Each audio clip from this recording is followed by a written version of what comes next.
দুই সদস্যের আংশিক কমিটি ঘোষণায় চট্টগ্রাম বিএনপিতে দেখা দিয়েছে দ্বিধা বিভক্তি। ক্ষুব্ধ তৃণমূল পর্যায়ের নেতাকর্মীরা পদপ্রাপ্তদের নিষ্ক্রিয় থাকার অভিযোগ করছেন তারা। এসব অভিযোগকে অপপ্রচার বলছেন আংশিক কমিটির নেতারা। চট্টগ্রাম থেকে একে আজাদের প্রতিবেদন। বিএনপির চট্টগ্রাম নগর কমিটির গ্রুপিং সেই গোড়া থেকেই।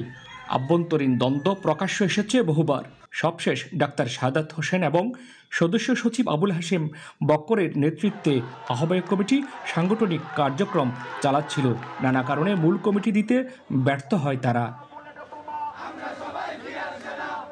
সম্প্রতি বিএনপি নেতা এরশাদুল্লাহকে আহ্বায়ক এবং সাবেক নগর ছাত্রদল সভাপতি নাজিমুর রহমানকে সদস্য সচিব করে আংশিক কমিটি ঘোষণা করেছে কেন্দ্র। কিন্তু অনেক তৃণমূল নেতাকর্মীদের মতে ডাক্তার শাহাদাত এবং আবুল হাশেম বক্করকে মূল্যায়ন করে কমিটি করা হলে ন্যায্য হতো।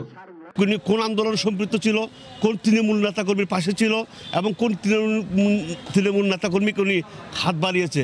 এরা দীর্ঘদিন রাজনীতি করে যদি এরা যদি ব্যর্থতা হয় তো নতুন যারা আসছেন তারা কিভাবে সফলতা অর্জন করতে হবে, এটাই তো আমাদের প্রশ্ন। পূর্ণাঙ্গ কমিটিতে ত্যাগীদের মূল্যায়ন করা হবে বলে জানালেন নতুন নগর বিএনপি কমিটির আহ্বায়ক এরশাদুল্লাহ। দায়িত্ব আসবে এখানে কমিটিতে যারা আন্দোলন সংগ্রামে ছিল, যারা দলের জন্য ত্যাগ স্বীকার করেছেন, জেল খেটেছেন এবং দলের জন্য বিভিন্ন ধরনের সংগ্রামে তারা লিপ্ত ছিল, এরা মেইন প্রাধান্য পাবে। শীঘ্রই পূর্ণাঙ্গ কমিটি গঠনও সিনিয়র নেতাদের মতামতের ভিত্তিতেই সাংগঠনিক কর্মকাণ্ড পরিচালনা করা হবে বলেও জানান কেন্দ্র ঘোষিত আংশিক কমিটির নেতারা। একে আজাদ, নাগরিক, চট্টগ্রাম।